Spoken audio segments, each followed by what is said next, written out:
गुड़िया के हशाश बशाश रहने का राज। एक खातून बुढ़ापे की मनाजिल तय कर रही थी, मगर इसका चेहरा हशाश बशाश और इंतहाई खूबसूरत था। लगता नहीं था कि वो किसी बूढ़ी औरत का चेहरा है, बल्कि वो चेहरे से जवान औरत मालूम होती थी।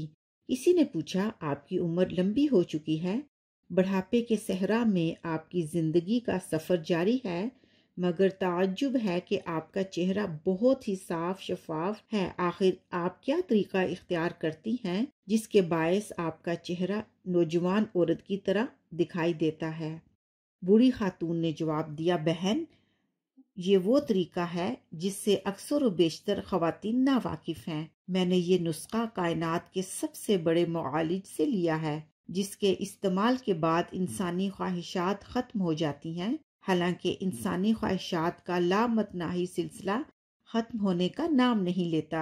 रसूलुल्लाह सल्लल्लाहु अलैहि वसल्लम का इरशाद ग्रामी है, जो हज़रत इब्ने अब्बास रज़ियल्लाहु अनहुमा से मरवी है। अगर इब्ने आदम को दो वादियां सोने और चांदी की मिल जाएं, तो वो तीसरी वादी की ख्वाहिश करेगा।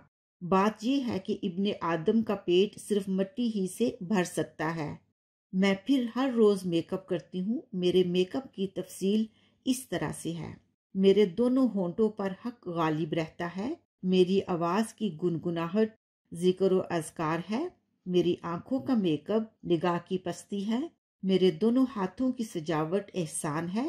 मेरे कदमों की खूबसूरती इस्तक़रार और इस्तकामत है। मेरे दिल का करार हुब्बे इलाही है। मेरी अकल का सिंगार हिकमत और दानाई है। मेरे नफ्स की ग़ज़ा अताअत और फरमाबरदारी है। मेरी ख्वाहिश की इंतहा ईमान है। यही मेरा मेकअप है, जिसको अपनाने पर मेरे चेहरे को ये रौनक नसीब होती है जो आपके सामने है।